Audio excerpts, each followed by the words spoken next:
Good morning, my brothers and sisters. We often associate weariness with those in advancing years. Whenever we hear that word, weariness. But the first reading this morning declares, young men may grow tired.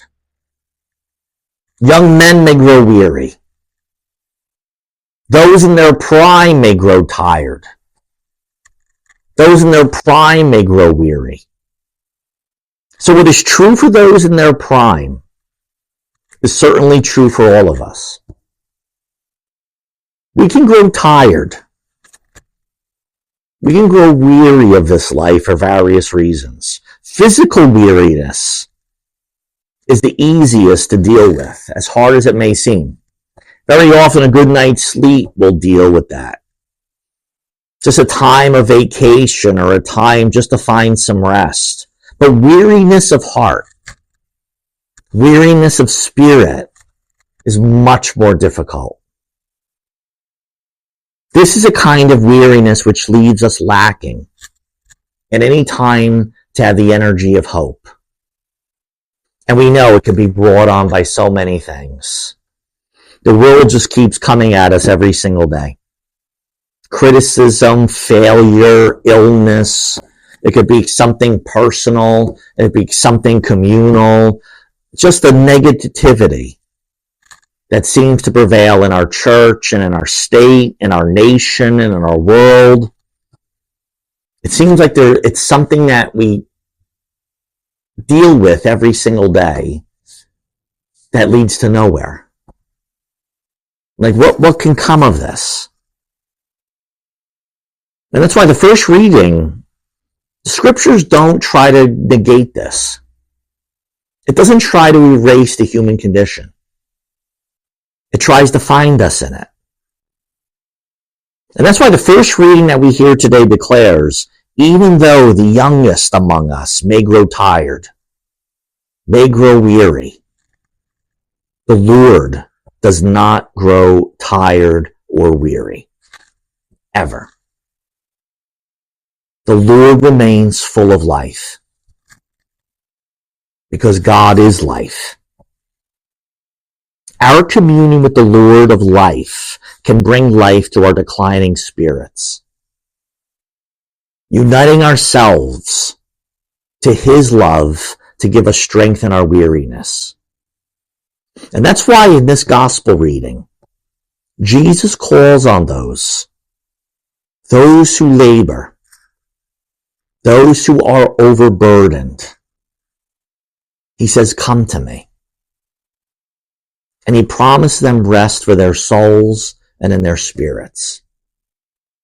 And the gospel reading that we hear today, I say it every time that it comes up, this is the last gospel reading that many people hear during their time on earth. This is the gospel reading from the anointing of the sick. Come to me, all you who are weary and find life burdensome, and I will give you rest. Take my yoke and learn from me, and I will help you. I will be with you. And that's why especially the church even admonishes those of priests and deacons, whenever this gospel comes up, never forget to tell people about the importance of the anointing of the sick. Are there any people right now during this Advent season, as we prepare to meet that Lord in the manger, maybe they're preparing in some way in their sickness to meet the Lord face to face at the end of their life?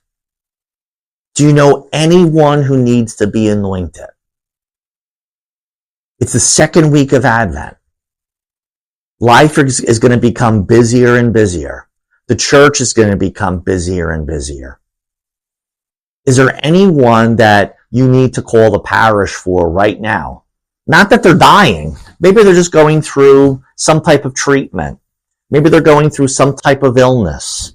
Maybe they're getting their wisdom teeth taken out. The gamut, the spectrum is everywhere.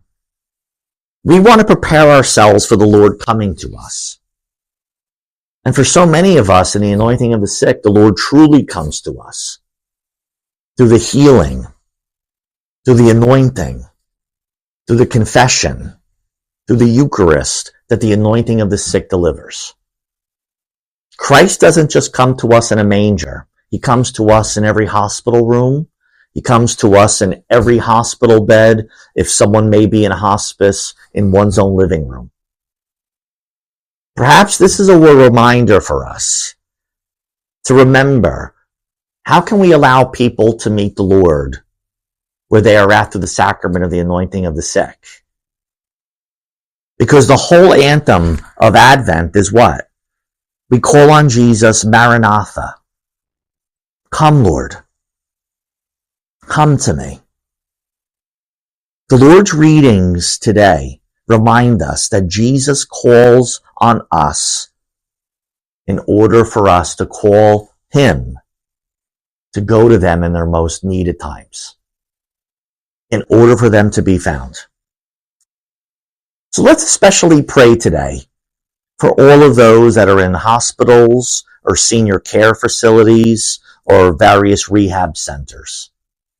Is there anyone that we can call during this Advent season to bring Christ's healing to them in the anointing of the sick?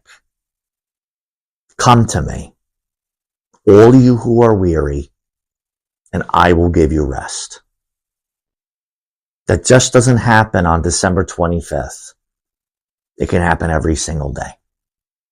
May God be with you.